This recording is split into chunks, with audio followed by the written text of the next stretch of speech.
Majority Report with Sam Seder. The destiny of America is always safer in the hands of the people than in the conference rooms of any elite. Sam Seder. They are unanimous in their hate for me, and I welcome their hatred. We must guard against the acquisition of unwarranted influence, whether sought or unsought, by the military-industrial complex. The Majority Report with Sam Seder. And I get the feeling you've been cheated.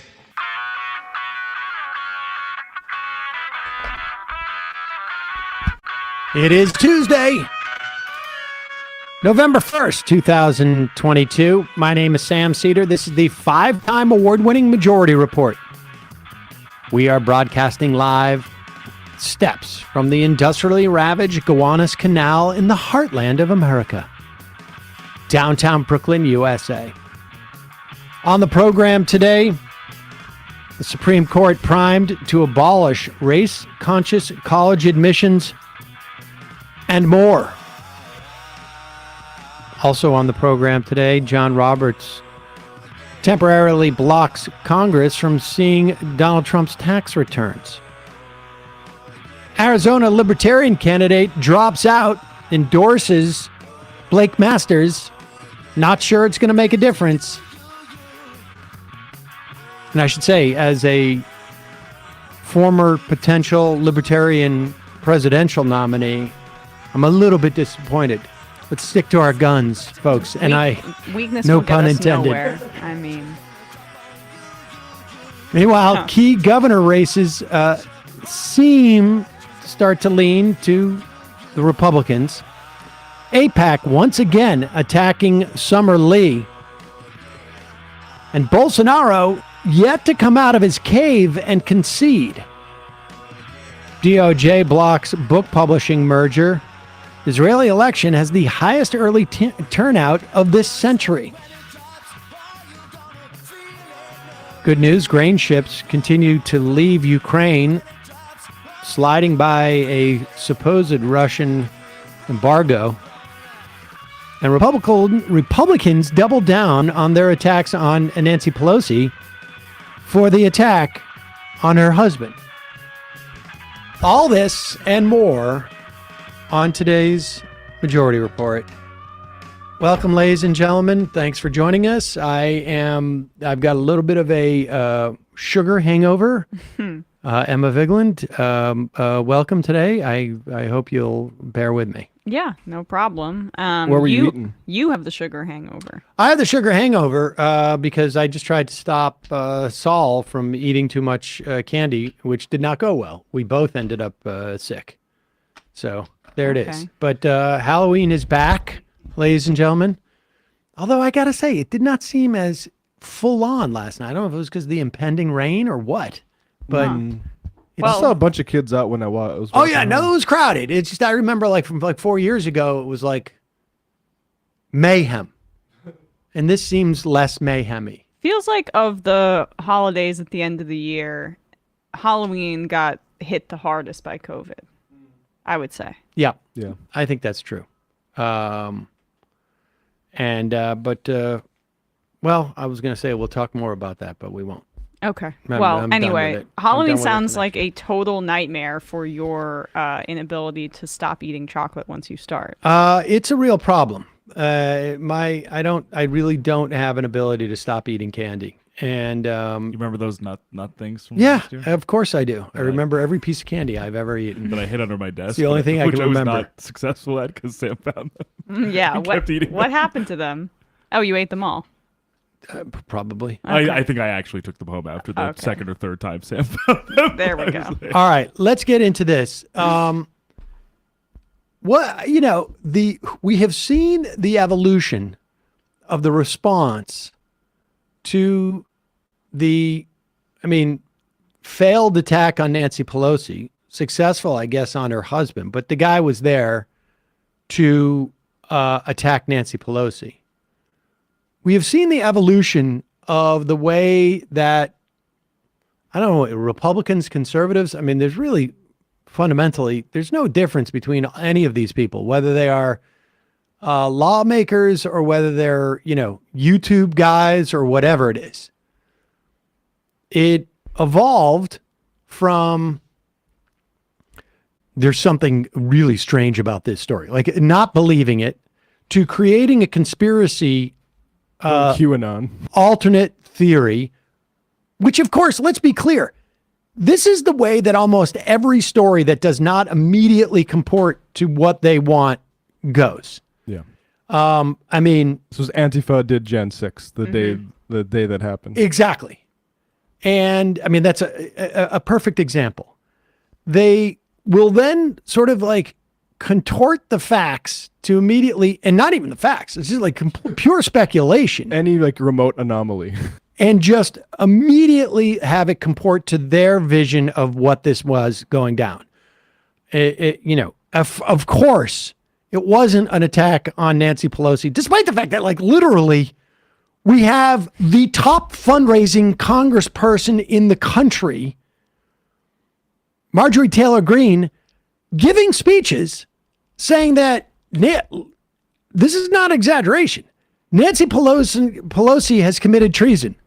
The penalty for treason in this country is death. Yeah, not ambiguous at all. No, Carrie Lake was just joking about the attack on Paul Pelosi at her own campaign event, getting cheap laughs, saying Nancy Pelosi, well, she's got protection when she's in D.C. Apparently, her house doesn't have a lot of protection, so they're using this to rile up the base. Right, and so, but the idea that like Nancy Pelosi could be attacked, completely impossible. Surely it must be that her husband is having an affair with a man, and they got into a lover's quarrel, and the hammer came out. That, of course, is the much more reasonable explanation. And then when they realize, like, oh, that's not going to actually, at one point somebody's going to figure that out. But the thing that they've understood now is they understand that they can put out this information, and because the nature of their audience is such that they only get their information from one sort of closed loop, that all they need to do is introduce this into the bloodstream. And if they spend no effort to sort of like clean the bloodstream, I don't know what the perfect metaphor is for that, then it just continues to circulate around. I guarantee you could go to a Trump rally in 6 to 8 months from now, interview people about what happened, and they will tell you, regardless of what else comes out, regardless of the guy goes to prison, regardless of anything, they will start with that story. Well, that will be for Matt's Antifa example. That was said on the first day. Oh, it's probably Antifa, and we're still talking about it. They just need to have a barricade against facts right away, and they'll stick with that forever. Yeah, they need to attack coherence at every chance that they can, cut off a whole bunch of people into like fantasy land. Yeah, and now it's evolved into, and then what happens is they start with the sort of the. This is, I mean, think about it in terms of like street couture and haute couture, right? Like the street couture is, in this instance, is he had a lover, they had a lover spat, they're trying to cover it up, et cetera, et cetera. And then the haute couture is that like, I've now analyzed this guy's background. And even though he's spent his whole, the past couple of years, like deep into QAnon stuff, even though he's been, the media he's consuming, all is consistent with someone who is convinced that Nancy Pelosi is the devil and she needs to die. I mean, he's writing about hoax. Yeah, I mean, then some of the haute couturists come in and they sort of do some of the backfilling. Well, and they're just covering the spectrum of people who consume this media.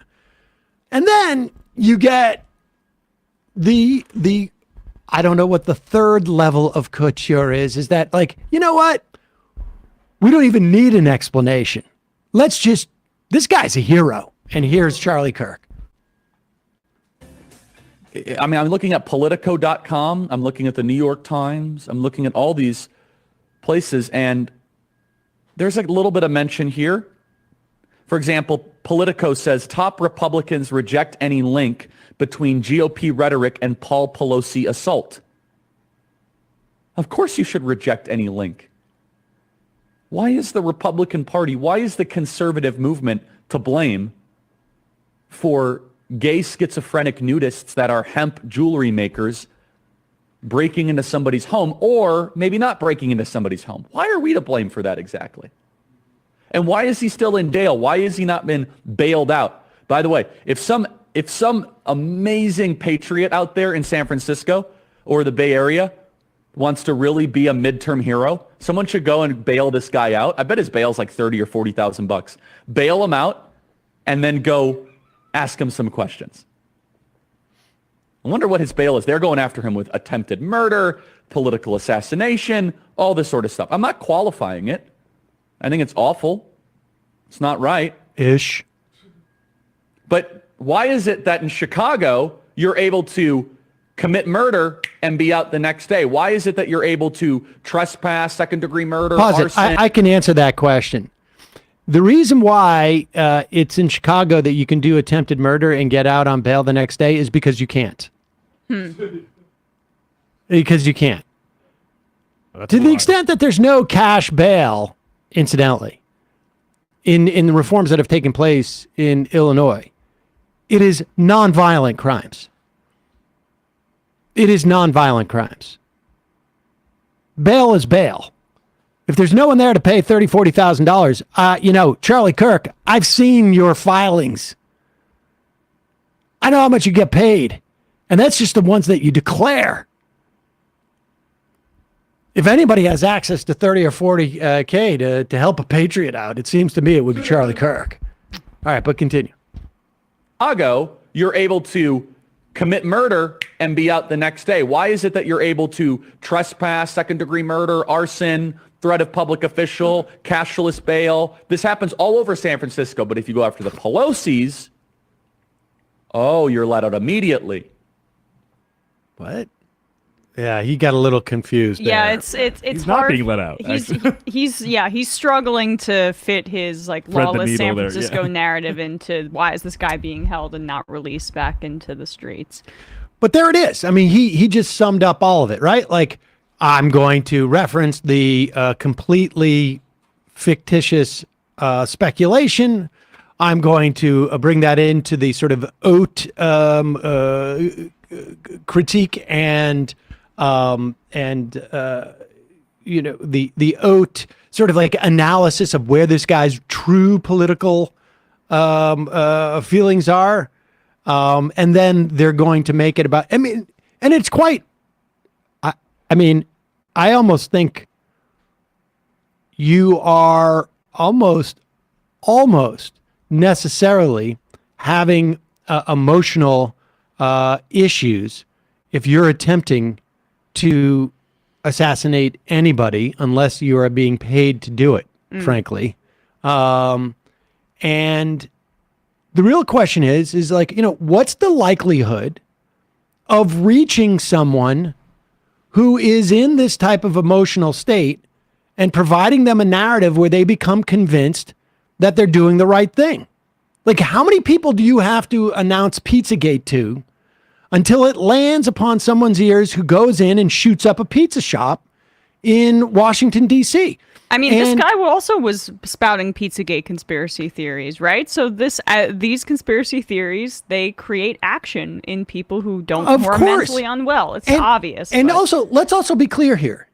That is why there is a fundamental difference between sitting in a bar with one individual and turning into him and going like, man, I think Nancy Pelosi has committed treason, and frankly, she should be sentenced to death.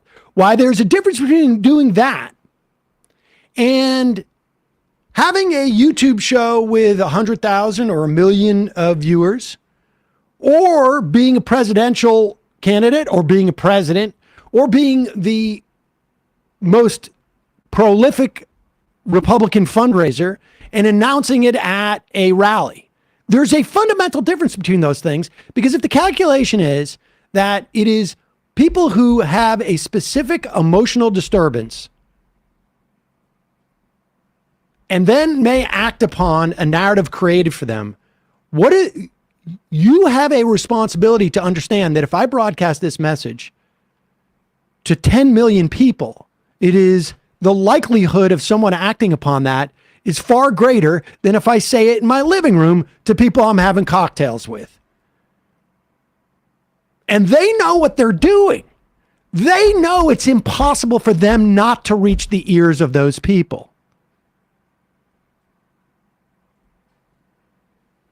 I mean, Ted Kaczynski had obviously some deep-seated emotional issues, right? But like the idea that he wasn't driven by also this narrative and this ideology that he formed is ridiculous. Now, he happened to have developed that more or less on his own, like literally. But if you're feeding this and you are ostensibly a pillar of society, which generically speaking, the president, a congressperson, someone on TV, you're a voice of authority. You ask for that authority because you are a member or the founder of a media organization. You go with Turning Points USA crowds and you speak to thousands and thousands of people. You're actively seeking said authority, and then you're pushing it away once the consequences come to you. You could even take that a step further. Like, what is Turning Points USA mission? It is to go out and by the use of words to create narratives and to deliver propaganda. And I'm saying that value neutral. I mean, on some level, we're a propaganda outfit as well. Totally. They're going out to change the minds and the actions of people out there. So just in the way that Charlie Kirk goes and debates me at Politicon to make the point that whatever it is, government bad, government can't do anything. He's also got to own that, like when he's out there saying like a patriot would come to this guy's rescue, that it's patriotic to support a guy who, for whatever reason, tried to assassinate somebody. He's got to own that too. And he also, people forget, helped pay for buses to take people to the Capitol on January 6th. That is an active, like, political operation. Just another piece of evidence for the credibility that he's trying to create for himself while skirting responsibility. But, you know, it is also interesting, too. He's not being held. There's no bail that's been posted, and prosecutors are asking for there to not be any bail. So I am curious if Charlie Kirk does try to fundraise off of this, where this money actually goes. It would be fun. Just fun putting that out there. And the tell in all this is that they keep going to like the nudist angle to try to imply a sort of left-wing bent to this guy, when we actually know about like sort of ideological content. And surprise, a lot of their propaganda is in this guy's head, like the Derek Chauvin supporting stuff, Mike Lindell election conspiracies from I think this is the Washington Post. Online post under DePape's name repeated false claims about COVID vaccines, questioned whether climate change is real, and displayed an illustration of a zombified Hillary Clinton dining on human flesh. So, I mean... Right. No, it couldn't be clearer, but that doesn't matter. It's just all about getting ahead of the narrative and pretending that that's not the case. Exactly. All planted.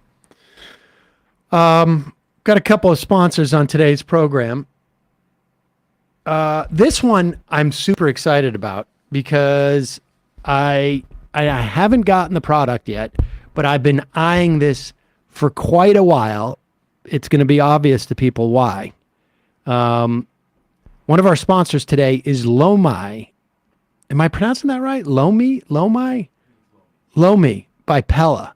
Okay, what this is, it's and I've watched about 1,000 videos on this, and when we had the chance to advertise for it, I was psyched to do it. It is essentially like, I don't know, it's about yay big, and it turns your food scraps essentially into compost, into dirt with a push of a button. Whoa. It's a countertop electric composter. Like I say, turns scraps into dirt in under 4 hours. There's no smell when it runs. It's very quiet. Like I say, I don't have this, but I have watched about 5 million. No, I mean, honestly, far too many sort of, what do you call it? Reviews and videos about this.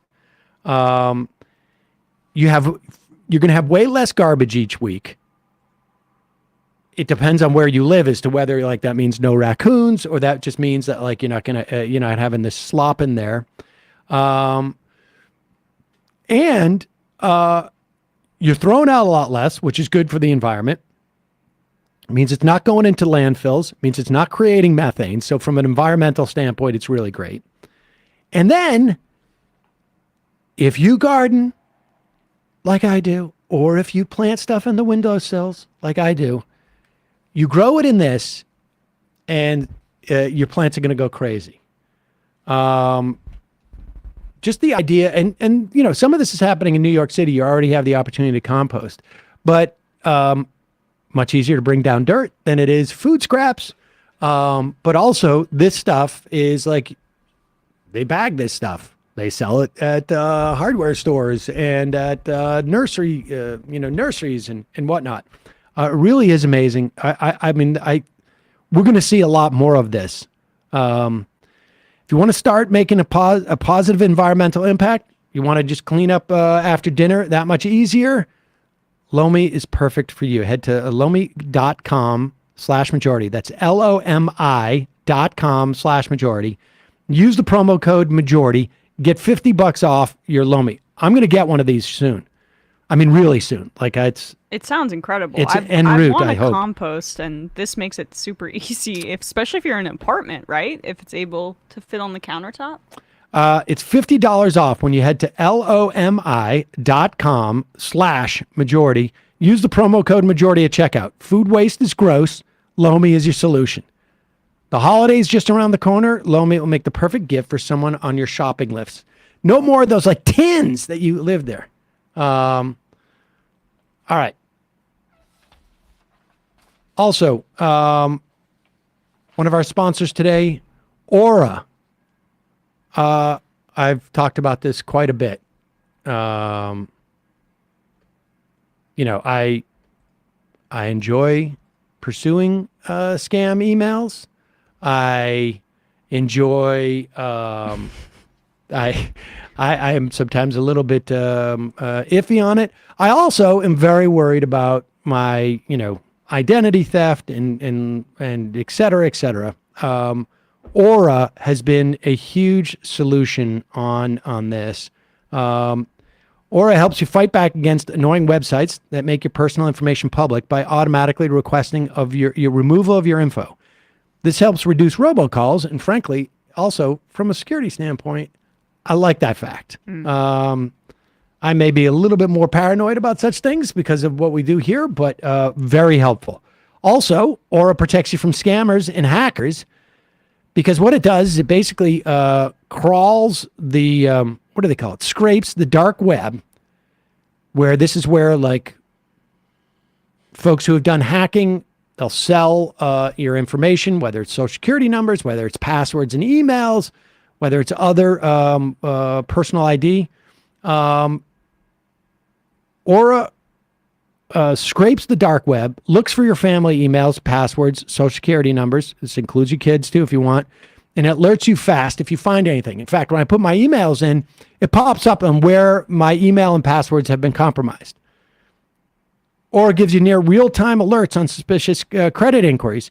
So if someone tries to open a loan or a credit card in your name, bingo, bango, you know about it. You can shut the stuff down. Or it's got a VPN that allows you to stay anonymous online by keeping your browsing history and personal information safe and encrypted. Also, Aura protects your devices from viruses, from malware, from spyware. So it makes it much harder for people to break in. Aura helps you manage what your kids can do on their devices. You can restrict specific apps. You can set screen time limits. You can even set focus times to ensure your kid is doing their homework instead of binging on YouTube. Believe me, very helpful. Aura's password manager lets you store and access your online passwords securely and conveniently. It's got all those things. And you could try Aura for free for 14 days at aura.com/majority. You put your email in, you'll see immediately what it can do. You're going to be shocked to how much to find out how much of your private information Aura finds exposed online over the next 2 weeks during your free trial. That's aura.com/majority. Try Aura for free for 14 days. Lastly, Nutrafol.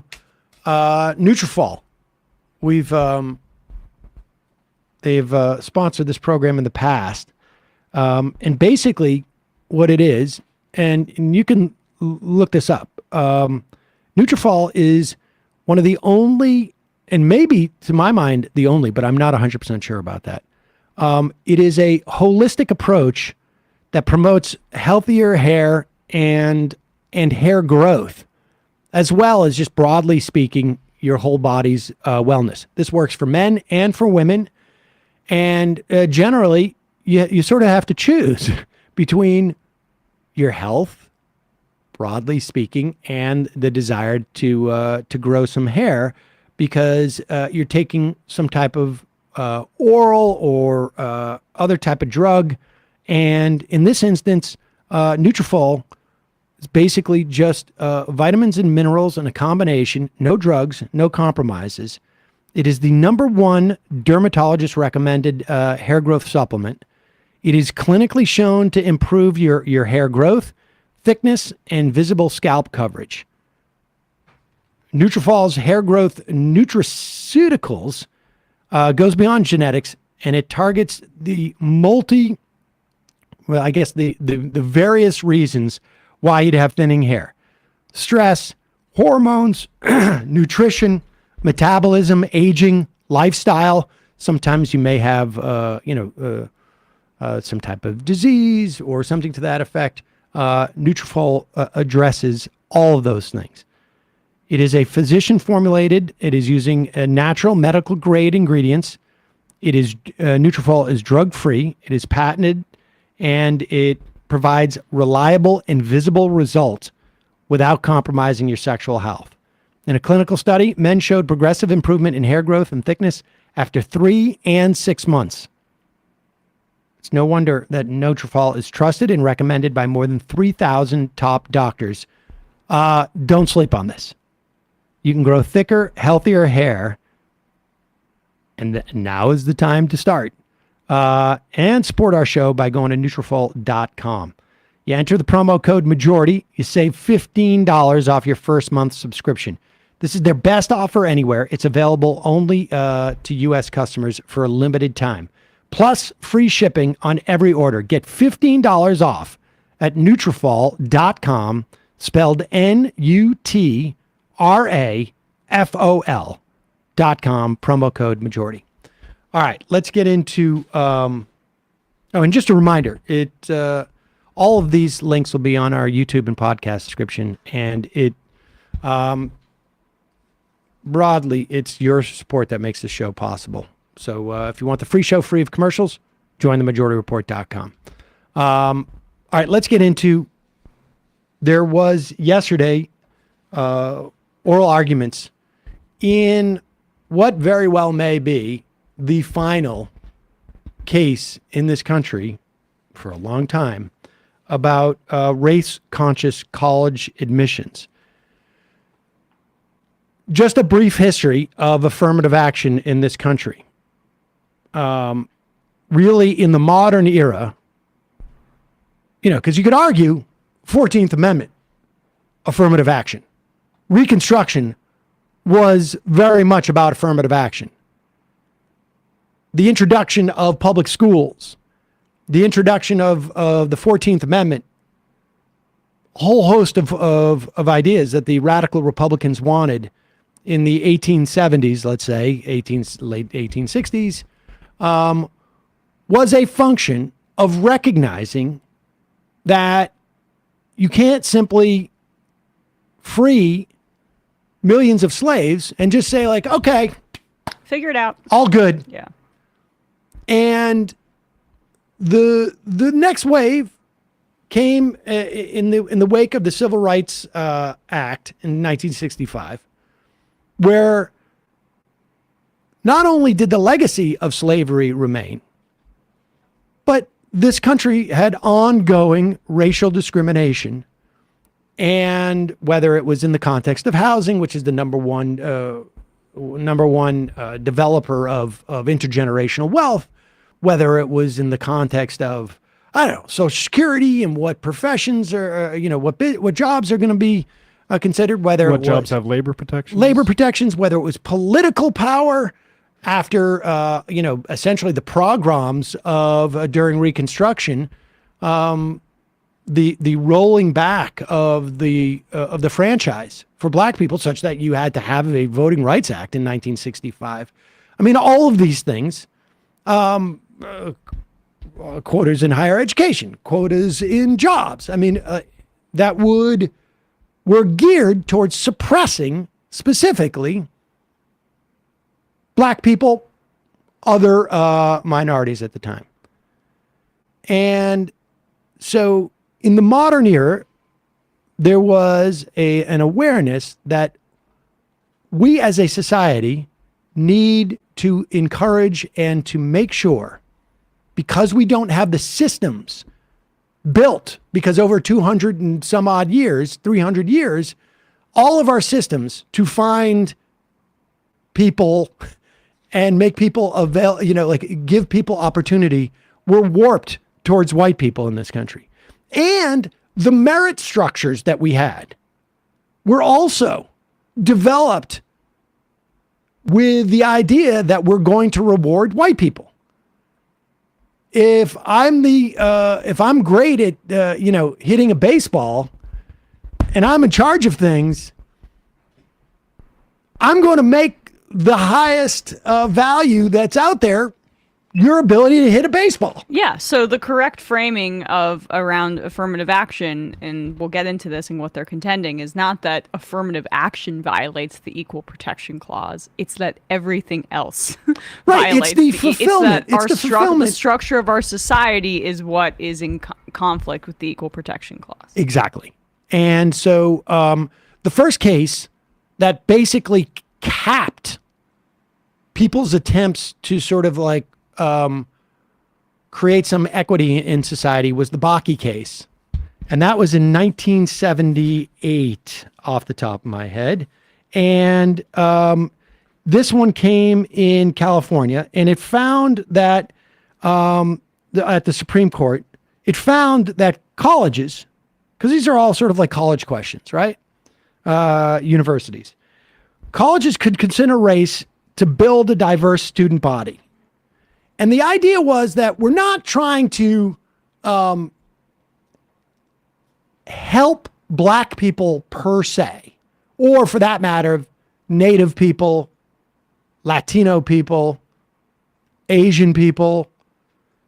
The idea is that we want that there is value to everybody, including white people, to be educated in an environment where there are a varied life experiences that very often translate into varied perspective on things. In the same way that conservatives are saying, we're being silenced. Our views are not being allowed to be shared at universities, which of course is absurd. Not the case. But they do have an argument in that it's important to have varied perspectives. But it's also important for everyone around you to be around other people with varied perspectives. This is a legitimate societal goal because we want better citizens. And you get better citizens, particularly in a country like ours, when you have a sense that there are people who are different than you, that there are varied perspectives, that we must learn to work together. That the challenges that are associated with having a heterogeneous society are ultimately our strengths. And the Bakke case basically on that basis argued that you can be conscious of race as a factor in creating diversity on your campus. Like you can also be conscious of, do they live in a city? Do they live in a rural area? Do they go to a private school? Do they go to a public school? Are their parents big donors to said university? Well, that's yes. I mean, I can say like my acceptance into NYU, I think, was in part because I was in North Dakota and applying for without a doubt, university. without a doubt. I mean, KBJ made this argument in oral arguments, but just that We'll get to that. Yeah. The Supreme Court affirmed this principle, and again, 1978. Do the math. I can't. What is that? 35 years ago? 1978. Yeah. 44. Shit. It's just saying, I think like 1970s. I think like it's not possible because 1978 I have like a vivid recollection of. And the 12. idea that that was 44 years ago is terrifying. Is it really 44? Yeah. It might be more. No, it's 44. It's not more. Okay. All right, whatever. Between 30 and 5 years. So this is another long-standing principle that is out there. Then in 2003, there was the Grutter case. In 2016, Fisher versus Texas. They reaffirmed this idea. The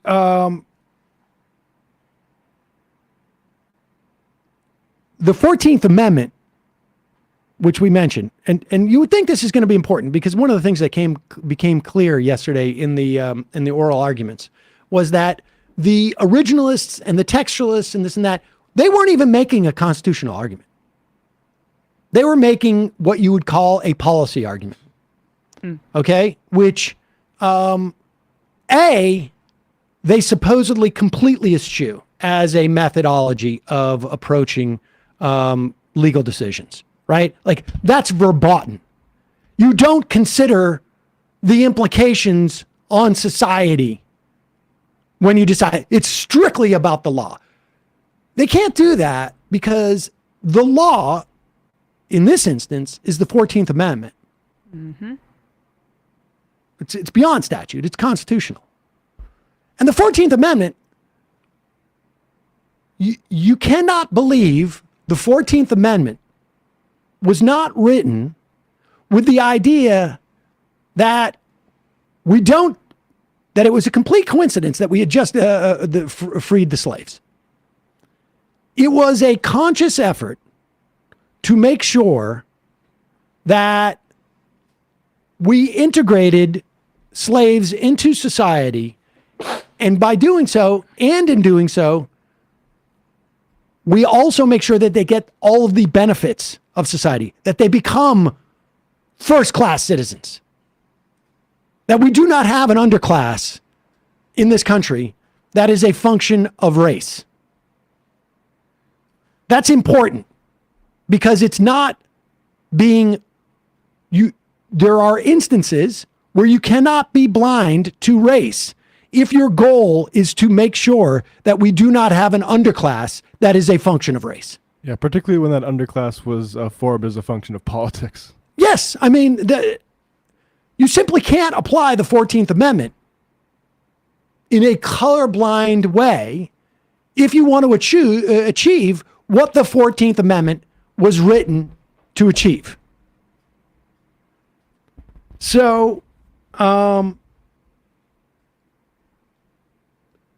most of the arguments, apparently, from the right members of the court were all sort of sub-constitutional level, if you will. Apparently, in the Grutter case, Sandra Day O'Connor made a prediction that we won't need to allow for race consciousness in college admissions by 2028, which was maybe a slightly over-optimistic. And I can understand at that point maybe why someone in 2003 might say, 25 years should take care of this. And it was cited apparently by, first of all, apparently Thomas in the dissent said, that's the date then. Yeah, great. That's why putting those kinds of just little nuggets in your opinions, whether it be concurring or dissenting, are helpful for bad actors like Clarence Thomas. That's why he just did it with with abortion and all the other roadmaps for conservatives to challenge, to basically saying, use this to go after gay rights, etc. Right. Use this case. And apparently Amy Coney Barrett brought it up too. But the thing in my estimation that they're missing is that, like, if you accept that it was 2028, obviously, like, no one's a soothsayer. They obviously are prepared to overturn this, 6 years earlier.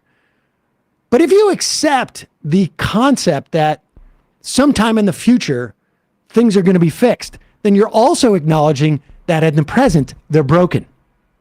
If you accept that it's going to take 25 years of this and then we should be done, then you accept what the mission is. And the idea that they're going to cite this and then overturn it and just say, like, oh, well, the timing was off. They have no constitutional argument against it. And to look at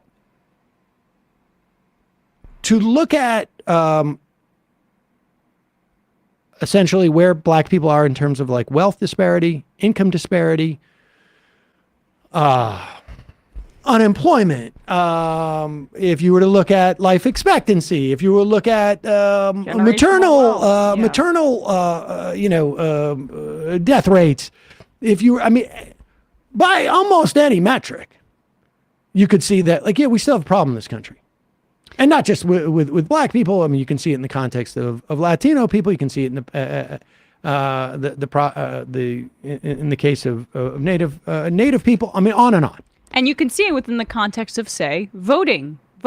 And this is where you can see their ruling on how racism is essentially over, and that's why there can be less oversight on southern states and opening the floodgates for voter restrictions, is because it's all their partner cases, honestly, in their efforts to undercut the 14th Amendment by saying that these guardrails that we put in place as a way to enforce the 14th Amendment and equal protection, they are in and of themselves either null and void or racist on their own. Yeah. I mean, on some level, you would have to, and that's the thing with the Constitution. You have to choose that was a wrong amendment. Let's play a couple of clips. I mean, I think Ketanji Brown Jackson, now she had to recuse herself. There's actually two cases up in front of the court, and they were argued more or less on the same day. I think on the same day. One was involving Harvard.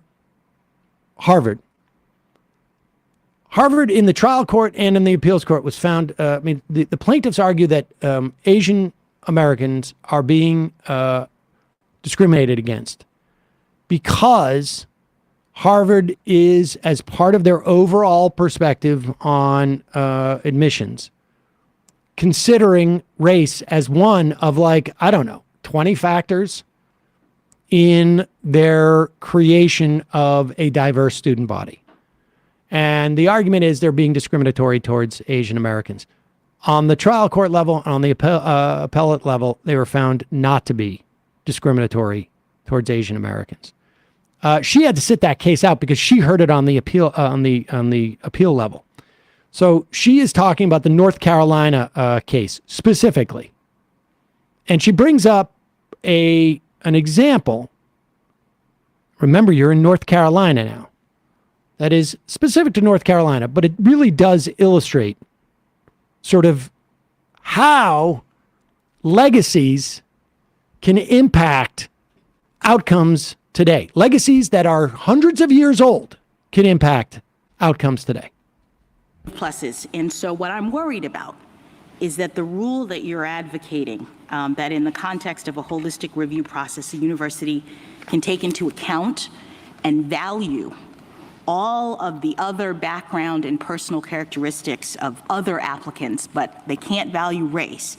What I'm worried about is that seems to me to have the potential of causing more of an equal protection problem than it's actually solving. And the reason why I get to that possible conclusion is thinking about two applicants who would like to have their family backgrounds credited in this applications process, and I'm hoping to get your reaction to this hypothetical. The first applicant says, I'm from North Carolina.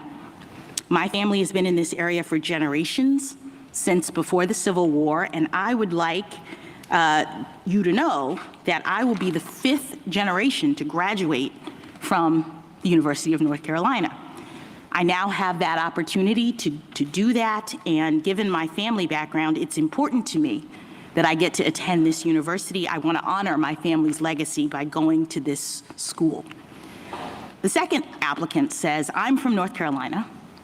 My family's been in this area for generations, since before the Civil War, but they were slaves and never had a chance to attend this venerable institution. As an African American, I now have that opportunity, and given my family background, it's important to me to attend this university. I want to honor my family legacy by going to this school. Now, as I understand your no race conscious admissions rule, these 2 applicants would have a dramatically different opportunity to tell their family stories and to have them count.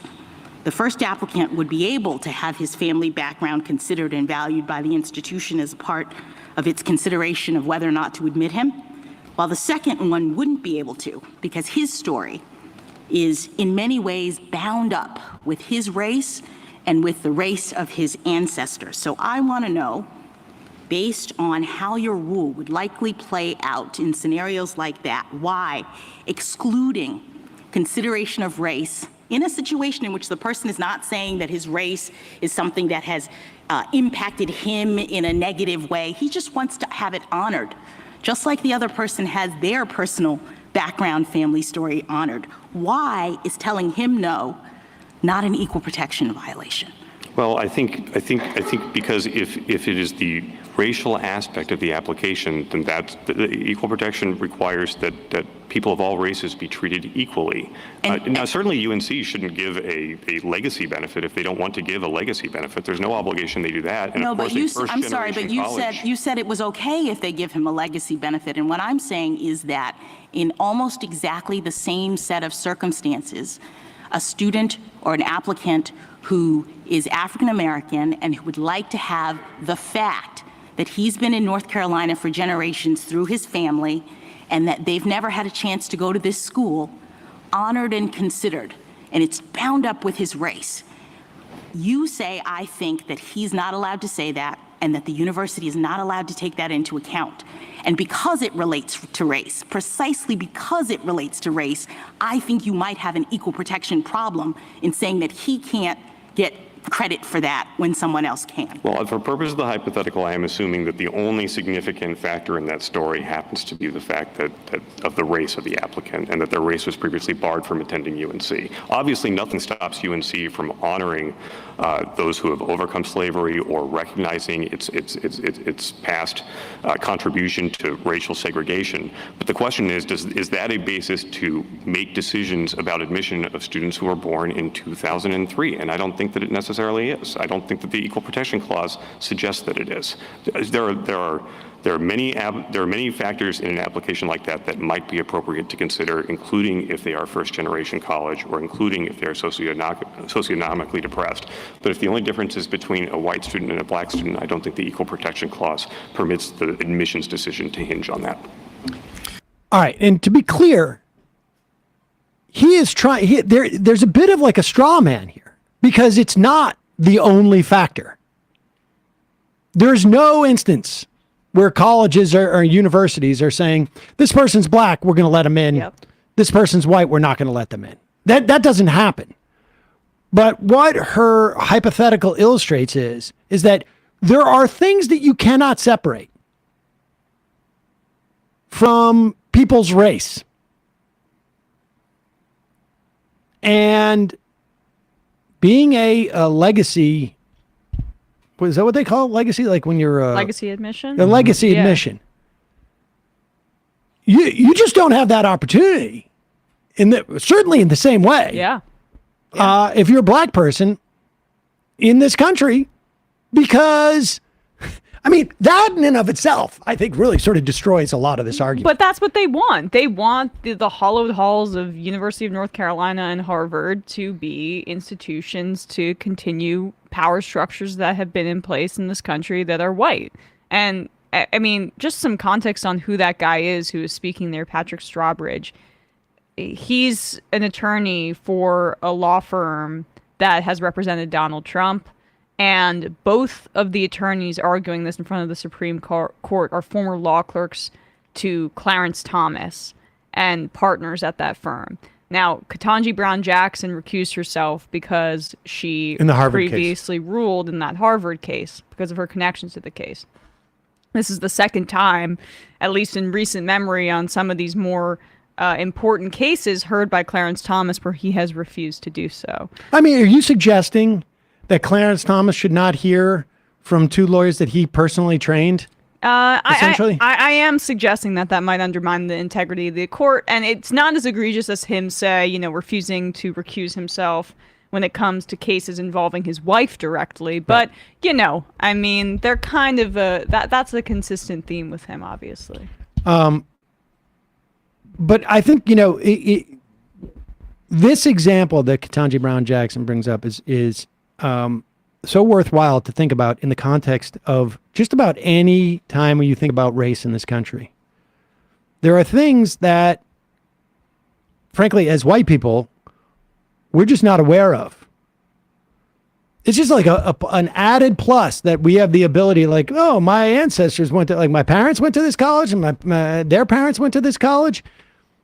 Legacy admissions help you. But they are, structurally speaking, at this time, at a point in time, even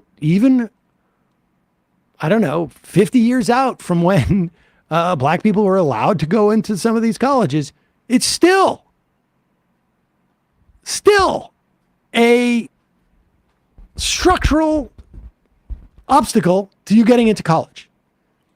Because 50 years ago, you're a black person, the first time you're trying to, your first person in your family trying to go to college, you're going up against people who've been legacies for, one or two generations. Yeah. They might have donated a building or two to that college. Well, I mean, put aside that, just like even just pure, straight up legacies. You were not allowed to have a legacy. And then, yes, money becomes a big issue too. If we know that because of policies this country administered both in terms of like society, but also from a governmental level, that inhibited the accumulation of wealth by black people.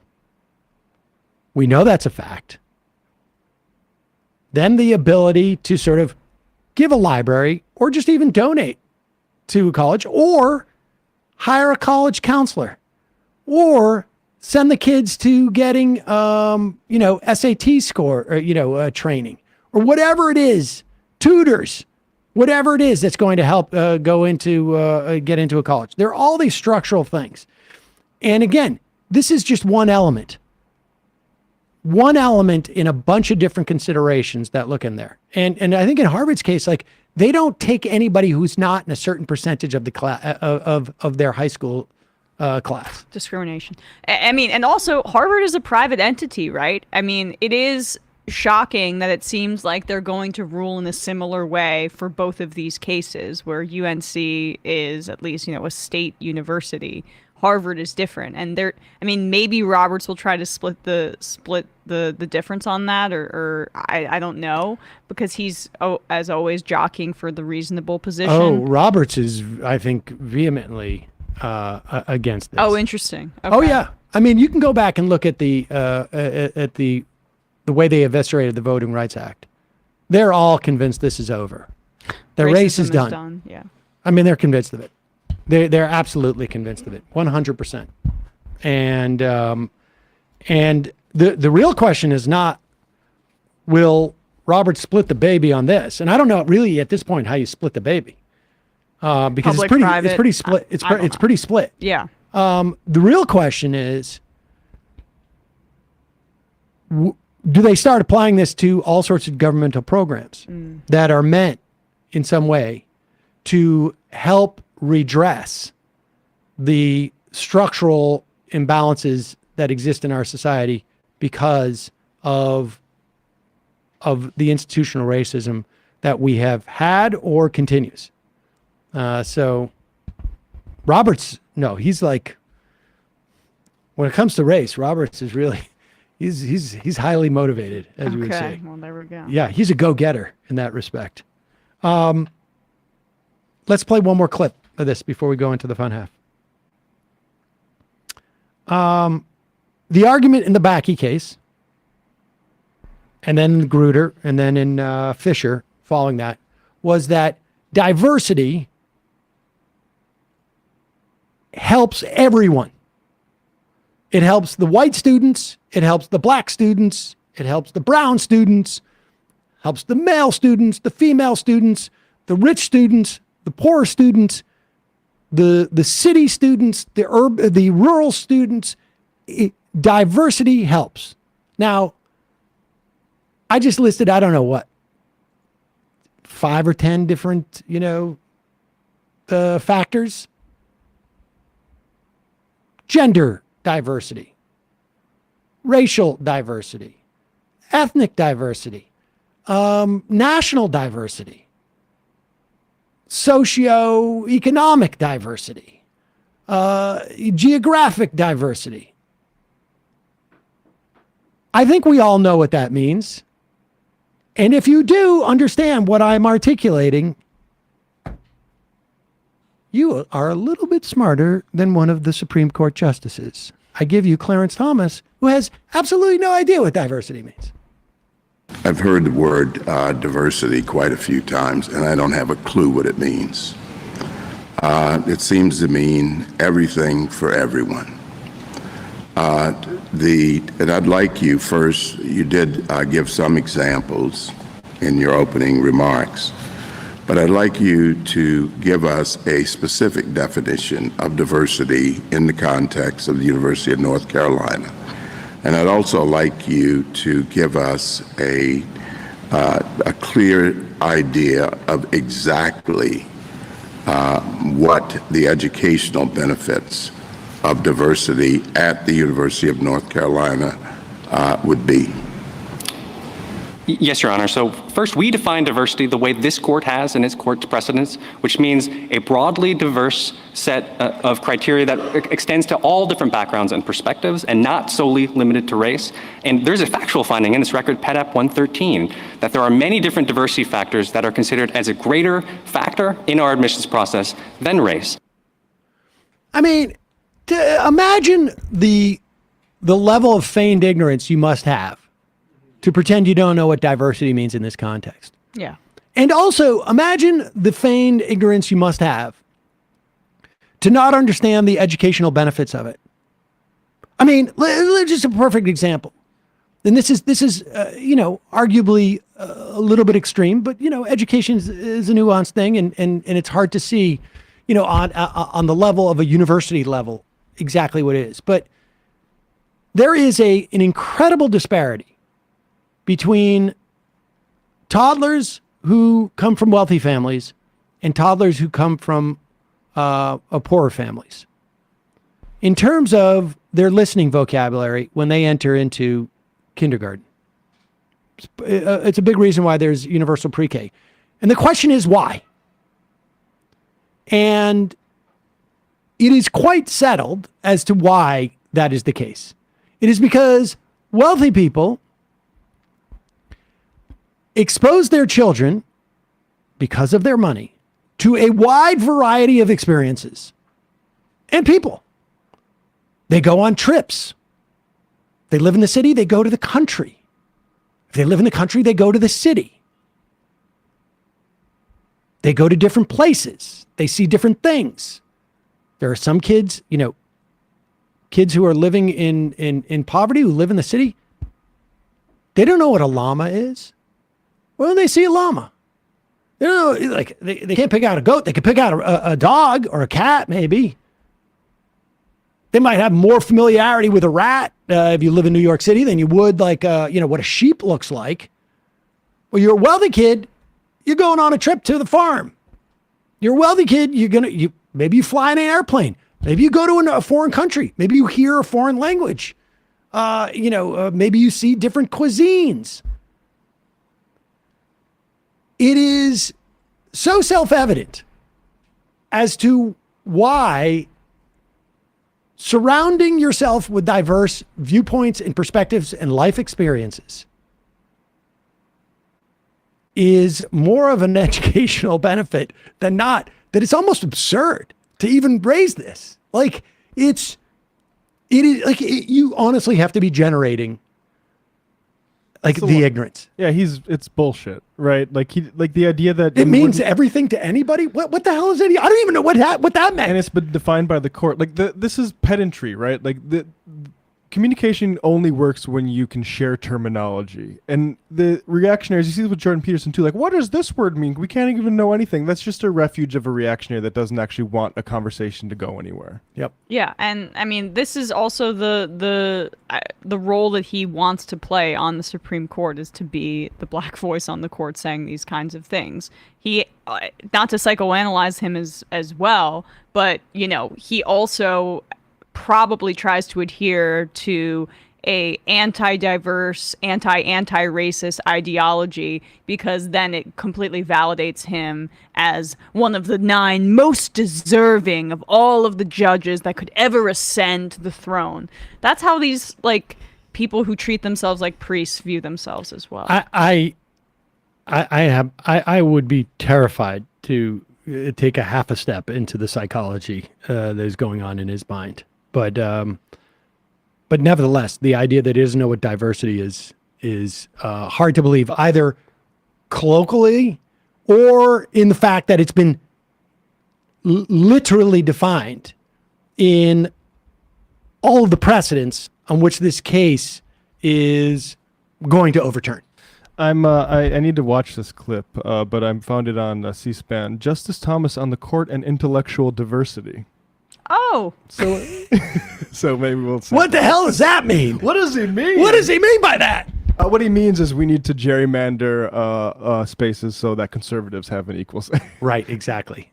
I mean, and there's Chicago Steve. It has to be depressing to argue a case before this court. No matter what you write or say, the outcome was predetermined. Of course, of course, without a doubt. I feel like that's like as important of a mission is to make sure that that's broadly understood by like people going into law, that like this is all fake. Oh yeah, I mean, but how many times have we had people on the Ian Millhiser wrote that book? What was it? 8 years ago? 6 years ago? I mean, we've had. It's been out there. It's just I think like it is becoming more and more. I mean, really, it's not even the lay people, although the lay people are going to cause the pressure on the institutions, but it's going to be hard because, and as children of lawyers, I think we understand this. This is a religion to them. Yes. And they are the priesthood. And they're finding out that, wait a second, the Pope has known about this scandal? This is where we're at right now. The Supreme Court justices have no clothes. Exactly. Exactly. There's not a single legal, like a constitutional doctrine that they're arguing you read this transcript. I'm sure maybe somebody else can find it, but it is, this case rests on their assessment that racism is not a problem anymore, that it's 2028, even if you could have put a number on it at that time. I mean, Sandra Day O'Connor, she knew racism, boy, and she was going to give you a timeline on when racism goes away.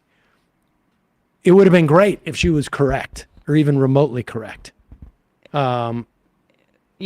And then it's just, I also just want to put this out there too. They are attempting to, and when they eventually side with overturning affirmative action, they are attempting to censor these institutions and prevent them from doing the practices as they see fit, right? They should be able to engage in, I'm just using their own argument against them, but this is like a freedom of contract or a freedom of, corporate decision-making argument that you can make against them. But well, that's the thing, is that you would think that they're required to say that what they're doing is a violation of the 14th Amendment, but they're not making the argument on those grounds. But I guess we'll see what the decision is. We will have a legal expert on to talk about this more. I think probably Maybe between now and June when they come out with this decision, but at least once. It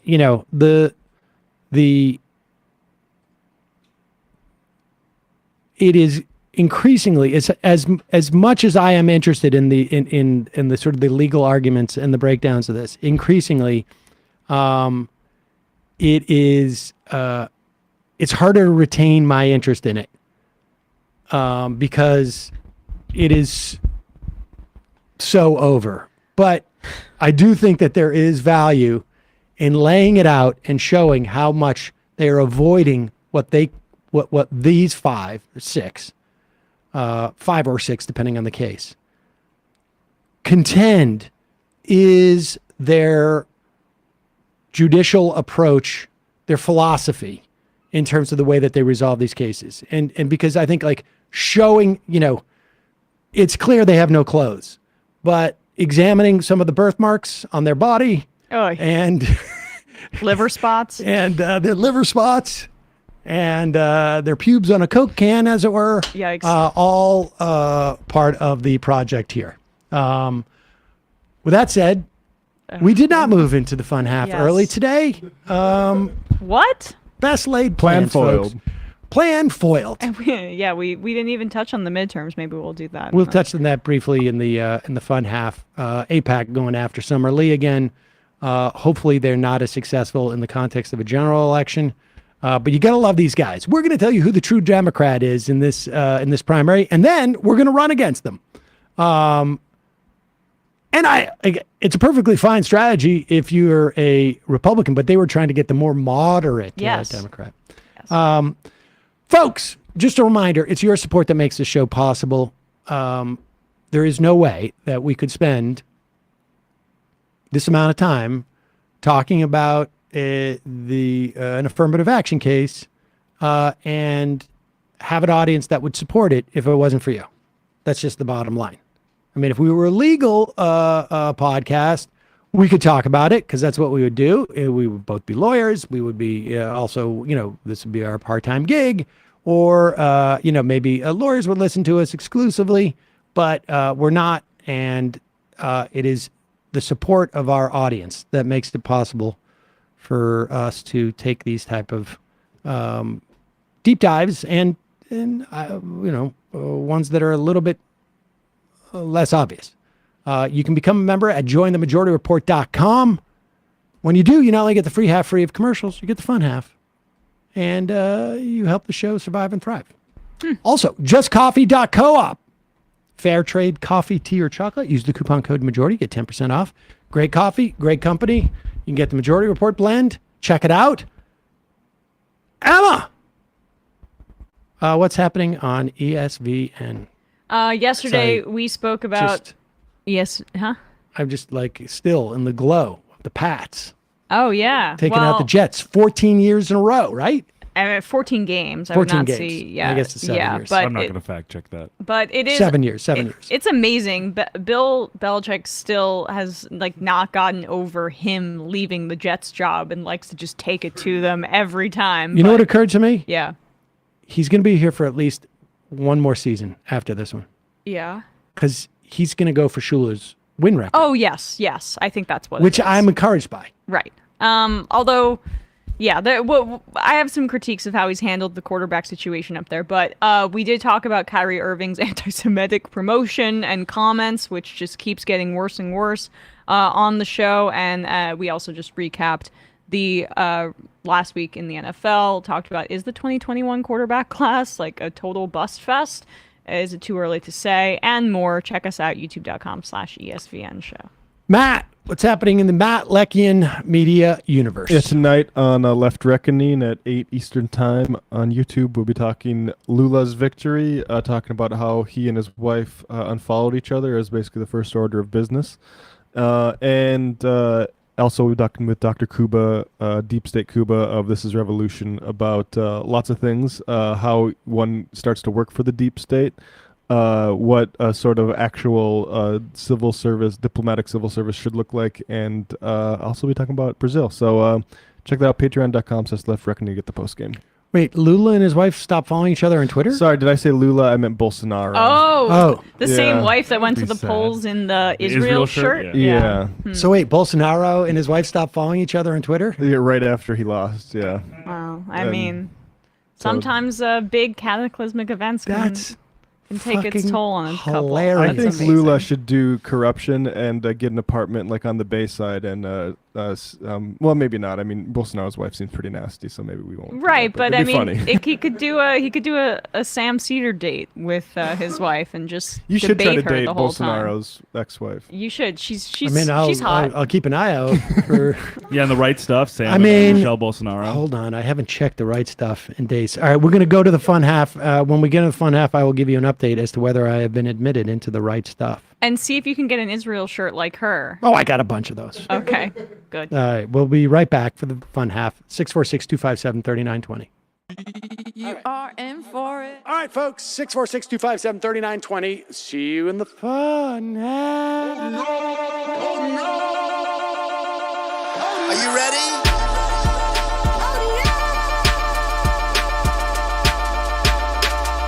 Who sent us this? Alpha males are back. Boy is back. And the alpha males are back. Just as delicious as you could imagine. The alpha males are back. Boy is back. And the alpha males are back. Just want to degrade the white man. Alpha males are back. I take all of it in my throat. Alpha males are back. Snowflakes has what? The alpha males are back. You are a madman.